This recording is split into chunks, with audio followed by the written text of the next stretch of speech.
Շնորհավորանք ունեմ բոլորին, շնորհավորում եմ հաղթանակի եռատորնի արդիվ, նախ ուզում եմ նշեմ, որ հայնական մեծ պատերազմում հաղթանակը դա նախ եւ առաջ մեծ համար է հայնական մեծ պատերազմ, որովհետեւ բոլորս գիտենք, որ Ստալինգրադի ճակատամարտում անհաջողության մատնվելու դեպքում Թուրքիան երկրորդ ճակատը կբացեր եւ դրա համար յուրաքանչյուր հայի համար ով դրանք ովքեր կռվում են Ստալինգրադում, Կերչում, Սևաստոպոլում, Մոսկվայի մատույցներում եւ Լենինգրադում նրանք յուրաքանչյուրը գիտակցում են, որ այդ պայքարը ոչ միայն Մոսկվայի ազատագրման, Ստալինգրադի ազատագրման պայքար, այլ նախ եւ առաջ Երևանի եւ իրանց հայրենիքի ազատագրման պայքարը։ Դրա համար յուրաքանչյուր հայի համար, յուրաքանչյուր 600,000 հայի համար նրանք ովքեր որ գնացին ռազմաճակատ, դա հայնական մեծ պատերազմ էր։ Եվ հայ ժողովուրդը մեծ կորուստներ է կրել, 314,000 զոհ են տվել, 100-ից ավելի գեներալներ եւ հերոսներ, 5 մարշալ։ Ես սպարտ եմ, որ ես ինքս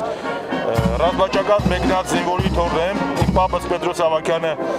ծառայել է եւ վիրավորվել է Ստալինգրադում 43 թվականի փետրվարին եւ դա իմ համար նաեւ ընտանեկան տուն է։ Ես սպարտ եմ, որ այսօր Հայաստանը ապրում է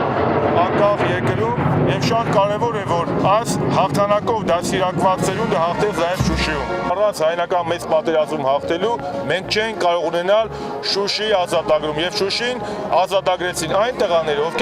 որոնք որ դասիրակվել են հայնական մեծ պատերազմի հերոսների օրինակով, Բաղրամյանի, Բաբաջանյանի, Ներսոն Ստեփանյանի օրինակով։ Հայ ժողովուրդը հաղթած է արդեն, մենք բոլորս միասնաբար պետք է բոլոր ժողովրդի հետ միասին գնանք միայն դեպի հաղթանակներ, այլևս հայ ժողովուրդը միայն լույսի մեջ է ապրելու։